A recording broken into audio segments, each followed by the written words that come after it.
Because in life, everybody has it. In English, there is something called cognitive dissonance. How many of you have heard that before? A few of you. Uh-oh. Okay. So cognitive dissonance, in a way, is like, every day we go about our lives, we believe what we believe, we go about life the way we live, right? When something factual is against how we live and what we believe, it kind of bounces off. Okay? That's your cognitive dissonance. Cognitive relates to how you think. So it's bouncing off of you. It's like, like people go to Disneyland. It's a fantastic place. Or let's say you go to a water park. How many of you been to a water park? Right? And it's so much fun. But for some reason, there's some negative news there and people stop going there. But you still want to go there because you have so much fun there. Those people, they don't know what they're talking about. So, but you still want to go because you had good experience there before. So that's something called cognitive dissonance, yeah? So it's like all heard of that monkey, trying to jump up to get that grape. Can I get it? Or the fruit in the tree, right? And after a while, he's like, oh no, it's sour anyway. It's no good anyway. Okay, there's a little bit of cognitive dissonance, right? So that's what it is. And we every day we all have that to some degree. And sometimes it's like in this industry, I met people as I go share, and there are people who work other businesses, right? I just wanted to say something factual because probably happened to somebody already. I'm never going to leave my company. I'm married to it. I'm not asking you to get a divorce. You know what I'm saying? So some people have that severe of a cognitive dissonance. That no matter what it is, they're stuck in where they are. And that's a lot of times, all of us, to some degree, with something, is how we live. We all have it. Okay? Now, so yesterday my talk was, I'm trying to break you guys out of it. Now, let me ask, how many of you have seen the movie called The Matrix? Yes? How many have not seen it? You have not seen it? Oh, you have not seen it? Okay. So, I don't know if you related or not. What I talked about yesterday relates to that movie. Okay? Yeah, Keanu Reeves, right? Hold on, let me make sure I don't go over, okay? Hold on. Okay. So, we all run on certain things psychologically in our brain. And that's why I want to kind of, get us away from that. Because if you want to be somewhere, or if you want to do something that you're not doing today or you don't have today, that journey 100% will change who you are. That cognitive dissonance is part of it. Because your belief of who you are is really not who you are. Right? Now, because I know the boys for a while now, and I see them working out on Instagram. Wow, so good. I'm like, wow, I wish I was like 20 years younger like that. And Erika and Steven, they're so fit, right? Now, do they really think about that themselves? I don't know what they think of. I don't know how they think of it. Why are they so dedicated and working like that, right? Working out so good. Because sometimes, we believe our own story. And that's our life. There are courses out there. There are, you can pay a lot of money to personal development coaches and they'll help you rewrite your whole story. That's, in a sense, what I was trying to communicate yesterday. Okay? So I have to talk a little bit from here. So we're actually trying to escape the matrix. If you want real freedom, right? Not that you have to let go of anything that you have now. But I just want you to be aware. Is that good enough? Because it's all your choice anyway, right? So if you understand what I talk about, if you can integrate it, you're gonna be a little bit more free in terms of your cognitive dissonance and maybe certain things that you held on to, right? Because we've all been there. So first, I talk about being in a theater. You know why a theater? Because every seat has a different view of the same movie, doesn't it? So know that when you go out and talk to people, 100% they have their own perspective, right? Have some compassion. Have some patience. Don't blame them. If you ever get in an argument with somebody, same thing, right? And on top of men and women communicate differently, right? So now, as I said yesterday, there's a lot of people go through life as a character in a movie. Character in general sense, and for this application, for this lesson, is that you could be just a bystander in a movie. You have no lines to say, and things happen to you, and all of a sudden this bus crashes into you. Do you know people where things happen to them, and they just happen to them, and that just happens to them, and they don't make any effort to do anything about it? It just happens to them. Yeah, there are people like that. They're just characters in a movie. Thank you. Next one. And we'll go back to main character. So some people, they're like the main character. They're out there. They want to make their life. They're working at it, right? They're working at it. But yet, in that movie of life, they're going by their script. A movie has a script, right? A story, right? So somebody wrote that script, so you're just obeying the script. I tell you, it's very dangerous. Just so you're aware, anytime you feel comfortable with anything, question yourself, is that from my script? Oh, think about that. Because maybe a long time ago, when you were little, you had that memory of, not maybe consciously, but subconsciously, have that memory of being happy, being safe, being comfortable. So when something happened that you feel comfortable, that could be part of your script. It could be. It could be part of the script. So that's why, it's so hard to break the comfort zone, isn't it? To do something different, completely different you've never done before. It's so hard.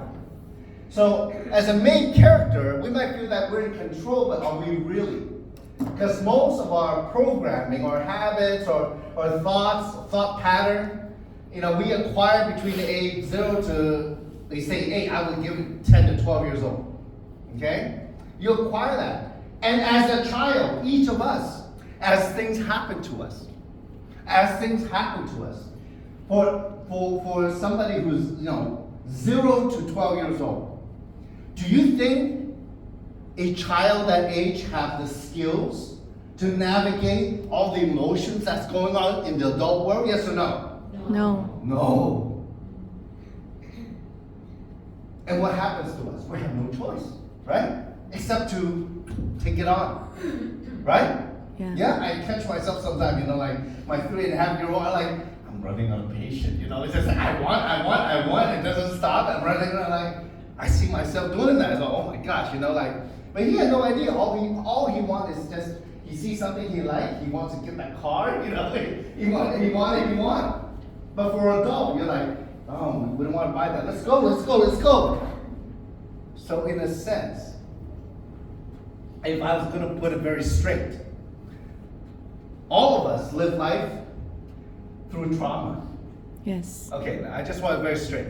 Okay? And I understand, hey, look, for me, as a Chinese person, it's not good to talk about that stuff, right? But a good thing I'm part American because I lived there for so long. But that's the truth. See, somebody would say no to you because of their trauma, their programming, their habit. Okay, and I'm going to show you a little bit more. Next. Thank you, Nadia. Please give Nadia a big hand, she is amazing. Okay, so there are people who strive out there. They're at the front. They're leading. They're the leads in the movie, right? How many of you like Brad Pitt? Right? Or the ancestor. Yeah. or Lao Dahua, right? Okay. So, Keenan, who's your favorite? Okay. Samson. But I wish I was an actor, okay? So there are people out there who are leading, and they have some influence. They're living the life. They believe they're living life on their own terms. They believe that, but yet still, they could be still within the script, within that movie, right?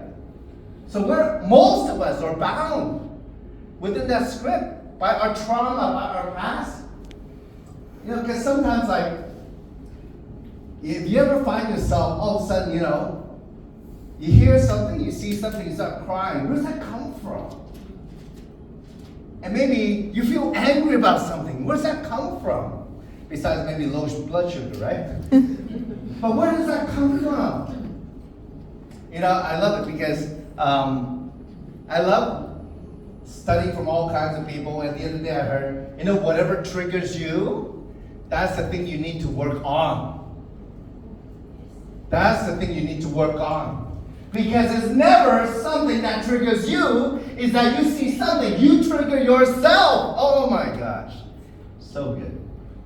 So when we work in business, when we deal, because we have to deal with people, you know, it's very relevant.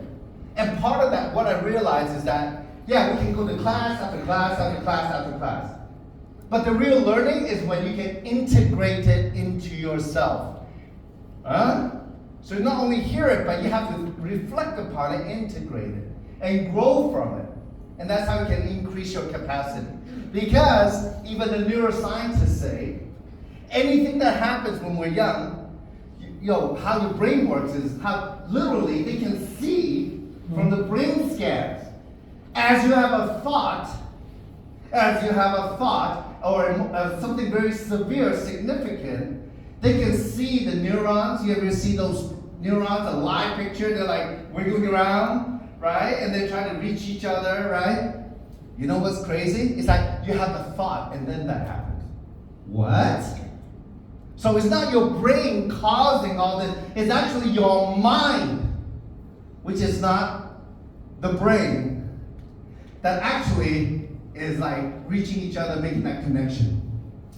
So what happens if the same thing happens over and over and over again? You know what? Repeat and more and more and more and more connection. And the scariest thing is, wow, somebody said something a couple weeks ago, it blew my mind. Blew my mind. We might think sometimes we can have that hopes and dreams and our imaginations going. You know, scientifically, it's the right side of our brain that's a little bit more creative, right? And we're like, going. But you know that imagination and the dream is still running through those same neurons that you established many years ago, and time after time again, and maybe even through trauma. It's the same neurons that your imagination still runs through. Wow. And hopefully though, you can have some neuroplasticity and create some new connections, right?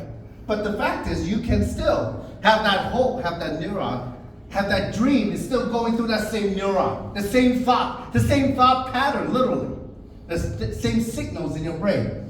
I say all this because I having been in this business all the time, travel all the world, every culture, every ethnic group have that issue because we're all young before, and parents just do their best. And what happened as a result? Well, everybody gets traumatized one way or another.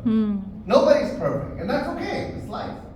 But we want to recognize it, right? Next. So the lead character, no matter how influential they are, maybe they're still going by the script. So important to be what? Author. The author of your life. All those things, all those feelings, it's like preaching almost, right? All those things that have held you back, all those things you held on to, do they serve you or do they not serve you? That's the question, right? Do they serve you or not serve you? You have to decide. Think about, think about how to release some of those is you have to take the time. And I was listening to Brian Tracy. Anybody know who that is? Brian Tracy? He's a very famous self-development gentleman. Okay? He's still around. He's very old. And I saw a little video of him saying, and whatever problem you have, You can solve it in 1 hour. But what you gotta do is you gotta sit by yourself in a room and do nothing else, just sit there and try to solve your problem. And the reason why a lot of people have problems is never to spend that 1 hour in a room by yourself trying to solve that problem. It's very interesting. So you gotta take the time, you have to detach yourself. Yeah? Detach yourself. That's why, if you think about it, you need to be the author. You need to write your story. And you need to be like leading it, you need to be the one taking charge? No. Because sometimes writing the story is creating the environment which you can shift your life. You can change your life. You know, I'm so happy, and if you don't mind pointing out, Dr. Saskia got full professorship at her Osaka University. And I didn't know this, she told me. Her university is at the imperial level, which is the same as the Ivy League in the US. I mean, that's very, very amazing.